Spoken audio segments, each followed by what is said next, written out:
मूर्ख राजा और चतुर मंत्री की कहानी। कई सालों पहले नदी के किनारे एक रहमपुरी नामक नगरी हुआ करती थी। इस नगरी में शासन करने वाला राजा बहुत ही मूर्ख था। वही राजा का मंत्री बहुत चतुर था। एक दिन शाम के समय राजा और मंत्री दोनों नदी के किनारे टहलते हुए शाम का आनंद ले रहे थे।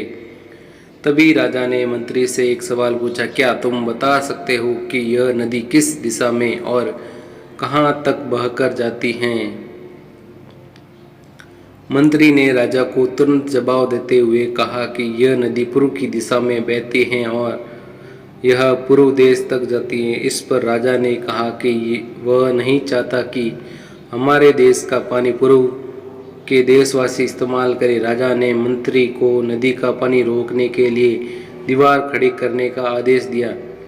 तभी मंत्री ने राजा से कहा कि ऐसा करने पर हमारा ही नुकसान होगा। राजा ने गुस्से में कहा कि पानी हमारा है और पूर्व देश वाले मुफ्त में इसका इस्तेमाल कर रहे हैं और तुम बोल रहे हो कि हमारा नुकसान होगा। इसमें हमारा कुछ नुकसान नहीं होगा। तुम जल्दी से जल्दी दीवार बनवाने का काम शुरू कराओ। मंत्री राजा की आज्ञा का पालन करते हुए कारीगरों को बुलाता है और नदी के पास दीवार बनवाने का काम शुरू करवा देता है। नदी में दीवार बनाने का काम तेजी से चलने लगा और कुछ दिनों में दीवार बनकर तैयार हो गई। यह देख राजा बहुत प्रसन्न हुआ, परंतु उसकी मूर्खता के कारण कुछ दिन बाद जब बारिश का मौसम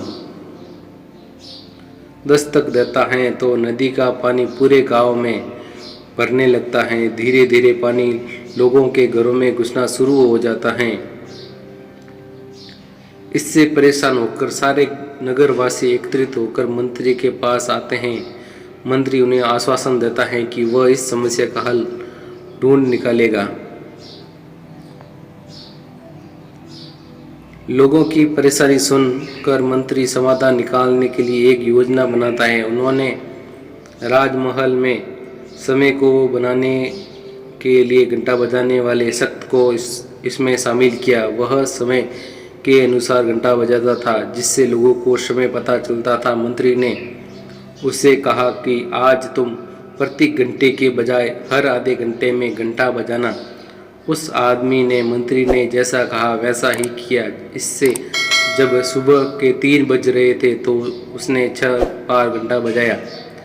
6 घंटे सुनकर राजा और सभी नगरवासियों को लगा कि 6 बज गए हैं और सुबह हो गई। राजा उठकर बाहर आता है तो वहाँ मंत्री पहले से मौजूद होता है। बाहर अंधेरा देखकर राजा मंत्री से पूछता है कि अभी तक सूर्योदय क्यों नहीं हुआ। राजा के सवाल का जवाब देते हुए मंत्री ने कहा, महाराज, बात काल हो चुके पर हमने पूर्व दिशा वालों के यहाँ पानी को जाने से रोक दिया है, तो शायद इसलिए उन्होंने हमारे यहाँ सूर्य की रोशनी को आने से रोक दिया है। इसीलिए सूर्योदय तो हुआ पर हमारे देश तक रोशनी नहीं पहुँची। ऐसा लग रहा है कि अब हमारे देश में सूरज की रोशनी कभी नहीं पहुँच पाएगी। यह सुनकर राजा चिंता में पड़ जाता है और मंत्री से पूछता है कि क्या इसका कोई उपाय नहीं है। तब मंत्री उत्तर देता है कि महाराज, अगर आप नदी का पानी छोड़ देते हैं तो हो सकता है कि वो सूरज को छोड़ देगा। इसमें राज्य में फिर से रोशनी आ जाएगी। राजा मंत्री को तुरंत नदी की दीवार तोड़ने का आदेश देता है। मंत्री कारीगरों को नदी पर ले जाकर उन्हें दीवार तोड़ने के लिए कहता है। कुछ घंटों में कारीगरों ने दीवार गिरा दी और तब तक सूरज निकलने का समय भी हो गया था। सूर्योदय हो गया। सूर्य की लालिमा देखकर राजा बहुत खुश हुआ और मंत्री को इनाम देने की घोषणा की।